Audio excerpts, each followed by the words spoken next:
溝通能力正常嘅人咧，如果突然之間表達能力有困難，甚至乎咧講唔到嘢，咁就可能有機會患上失語症啦。失語症嘅成因係咩？有冇得逆轉呢？今日我哋請嚟註冊言語治療師黎仲謙 Jason 同我哋講解下。係 Jason 你好，失語症係咩嚟嘅咧？係咪即係講唔到嘢咁嘅意思咧？都類似嘅。失語症其實係其中一種後天嘅溝通障礙。咁當人嘅大腦出現損傷，咁通常語言區就喺左邊啦。左腦出現損傷嘅話咧，就可能喺口語理解、口語表達、閱讀、書寫其中一方面，甚至乎多個方面出現一啲困難嘅。咁失語症嘅患者咧，通常表達嘅時候咧，講嘢速度會慢咗啦，或者口窒窒，揾詞可能會出現困難，好難去組出一啲句子嘅。有一啲嚴重嘅個案咧，可能其實只可以用啲簡單嘅詞彙去表達，咁有口難言，甚至乎一個字都講唔到嘅，就真係啞口無言啦。佢係好想講，不過佢唔知點樣講，好難表達出嚟。冇錯，有一種去到口唇邊，但係就講唔到嘢嘅症狀或者狀況出現咯。失語症嘅成因係咩咧？係咪正如你所講，即係經過一啲創傷性嘅事情發生先至會有嘅咧？咁啱先提過啦，係主要因為大腦入邊語言區出現一啲缺損。咁最常見嘅成因就係中風啦。中風嘅人士裡面咧，大概25%至40%都可能會出現唔同程度嘅失語症嘅。咁其他可能嘅成因就包括一啲腦創傷啦，譬如撞車、跌親或者冚親啊等等都有可能嘅。腦腫瘤啦，或者因為細菌啊病菌感染咗個腦，都可能會出現失語症。而家我哋發現，原來一啲神經性嘅退化疾病都可能會導致失語症嘅，譬如腦退化症。咁失語症係點樣去區分嘅咧？失語症嘅區分就相對複雜啦。咁現時咧喺國際間有好多唔同嘅分類方法，有啲複雜嘅分類方法咧，甚至乎將失語症分做超過7至8種嘅，都比較難掌握。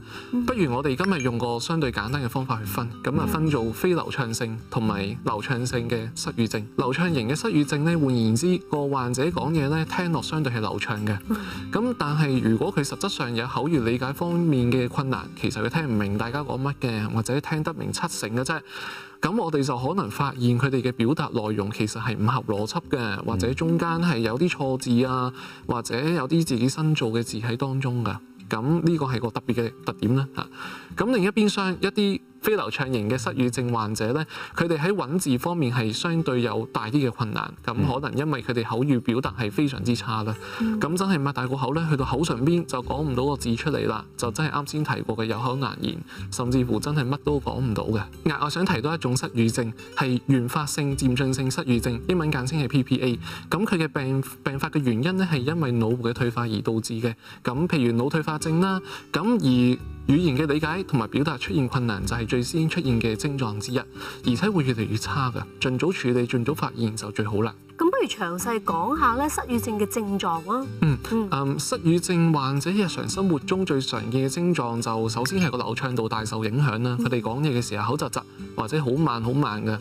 另外經常出現理解嘅錯誤啦，譬如想叫佢攞個碗嚟，佢就攞咗個杯嚟，咁係因為佢將同樣類別嘅詞彙撈亂咗個意思。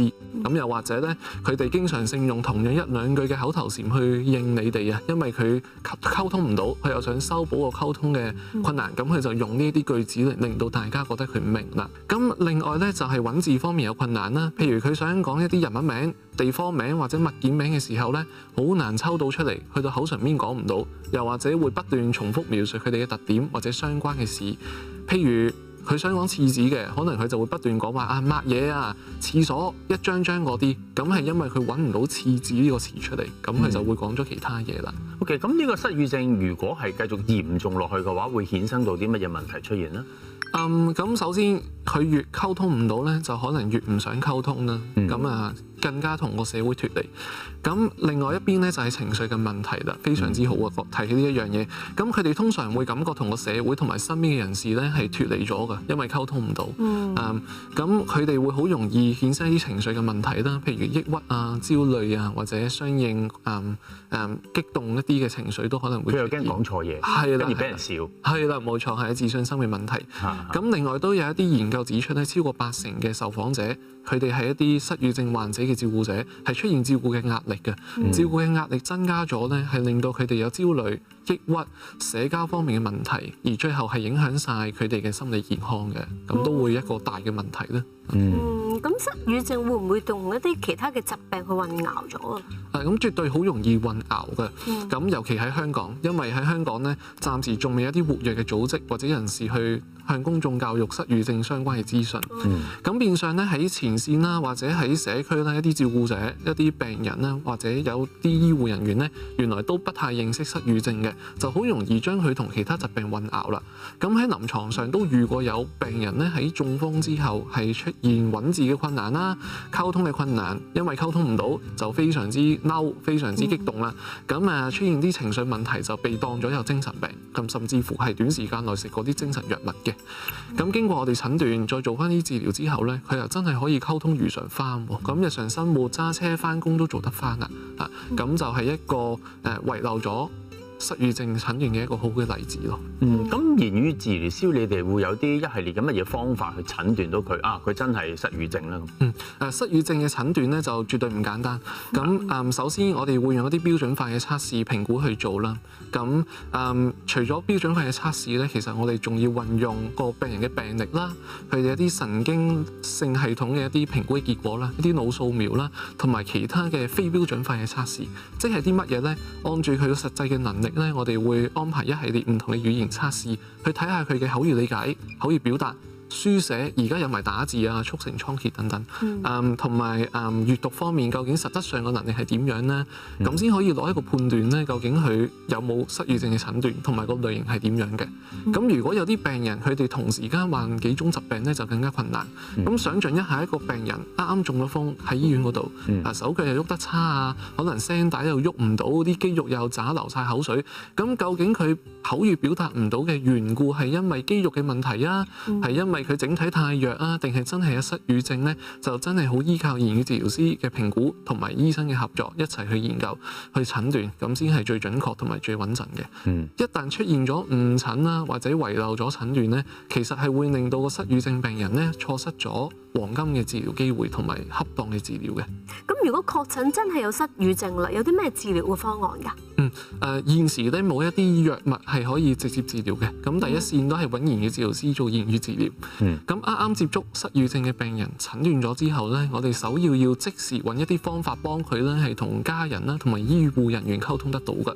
咁係為咗令佢首先分享到嘅情緒啦，唔好咁容易出現情緒問題啦。第二，令到佢醫療上嘅事宜係順利啲進行咯。咁譬如我哋一啲低科技嘅溝通部啦，真係好低科技嘅。咁我哋會揀選一啲常見常用嘅物件，一啲活動，譬如去洗手間啊、痛啊、食物啊、一啲簡單表達需求嘅卡咧，我哋會貼喺度。如果隻手喐到下咧，可以指又或者搣出嚟。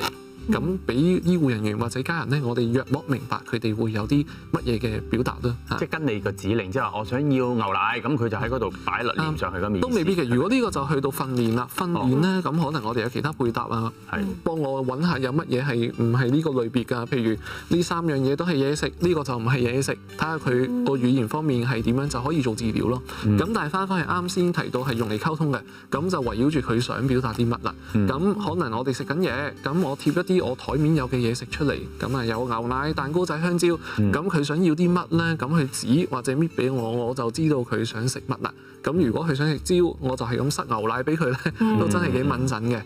咁除咗溝通簿啦，我哋有啲病人可能肢體弱啲嘅，咁我哋可能有一啲發聲嘅按鈕俾佢啦。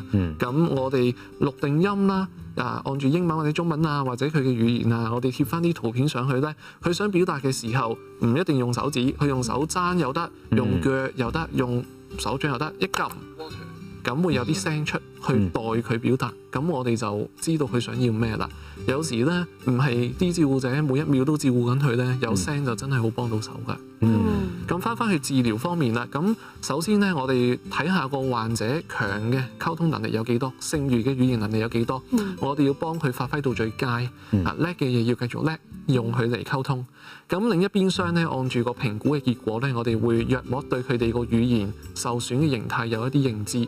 按住個受損嘅形態咧，我哋就制定翻啲恰當嘅治療方案同埋目標俾佢哋，幫佢哋盡快去回復㗎。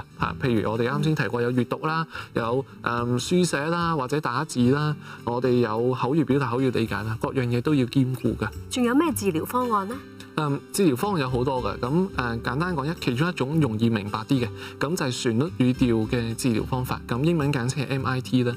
咁我哋語言區就喺左邊，但係原來唱歌咧會用晒左腦同埋右腦嘅。咁當我哋欺騙個腦或者引導個腦當我哋講嘢係好似唱歌咁樣咧，就有機會可以喺剩餘嘅腦組織或者回復咗嘅腦組織入邊揾新嘅途徑去表達同埋講嘢。